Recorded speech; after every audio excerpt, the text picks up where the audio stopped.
न्यायों की पुस्तक अध्याय 21। न्यायों की पुस्तक अध्याय 21।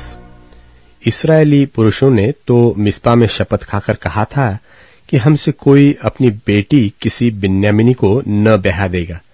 वे बेतेल को जाकर सांझ तक परमेश्वर के सामने बैठे रहे और फूट फूट कर बहुत रोते रहे और कहते थे, हे इस्राएल के परमेश्वर यहोवा, इस्राएल में ऐसा क्यों होने पाया कि आज इस्राएल में एक गोत्र की घटी हुई है। फिर दूसरे दिन उन्होंने सवेरे उठ वहां वेदी बनाकर होम बलि और मेल बलि चढ़ाया। तब इस्राएली पूछने लगे, इस्राएल के सारे गोत्रों में से कौन है जो यहोवा के पास सभा में न आया था? उन्होंने तो भारी शपथ खाकर कहा था कि जो कोई मिस्पा को यहोवा के पास न आए वह निश्चय मार डाला जाएगा। तब इस्राएली अपने भाई बिन्यामीन के विषय में यह कहकर पछताने लगे कि आज इस्राएल में से एक गोत्र कट गया है। हमने जो यहोवा की शपथ खाकर कहा है कि हम उन्हें अपनी किसी बेटी को ब्याह न देंगे, इसलिए बचे हुओं को स्त्रियां मिलने के लिए क्या करें?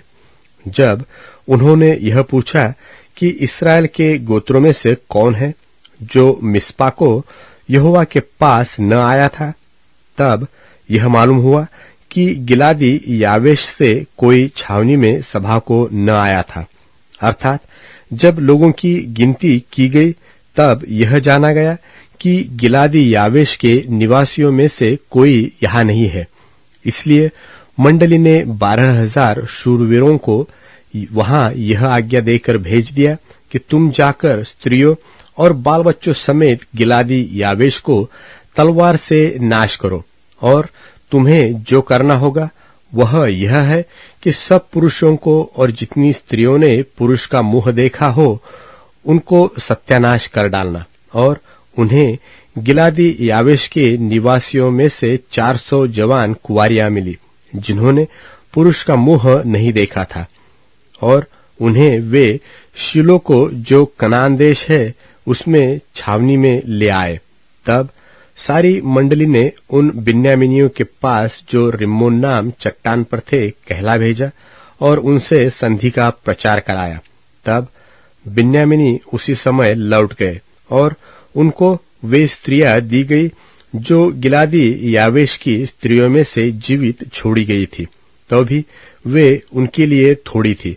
तब लोग बिन्यामीन के विषय फिर यह कह के पछताए कि यहोवा ने इस्राएल के गोत्रों में घटी की है।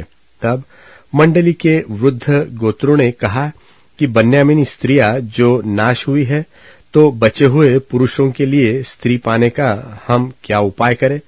फिर उन्होंने कहा, बचे हुए बिन्यामीनियों के लिए कोई भाग चाहिए। ऐसा न हो कि इस्राएल में से एक गोत्र मिट जाए, परंतु हम तो अपनी किसी बेटी को उन्हें ब्याह नहीं दे सकते, क्योंकि इस्राएलियों ने यह कहकर शपथ खाई थी कि शापित हो वह जो किसी बिन्यामीनी को अपनी लड़की ब्याह दे।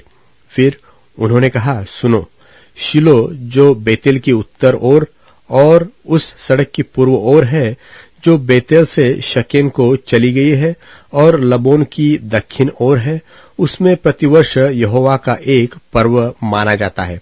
इसलिए उन्होंने बिन्यामीनियों को यह आज्ञा दी कि तुम जाकर दाख की बारियों के बीच घात लगाए बैठे रहो और देखते रहो, और यदि शीलो की लड़कियां नाचने को निकले तो तुम दाख की बारियों से निकलकर शीलो की लड़कियों में से अपनी अपनी स्त्री को पकड़कर बिन्यामीन के देश को चले जाना।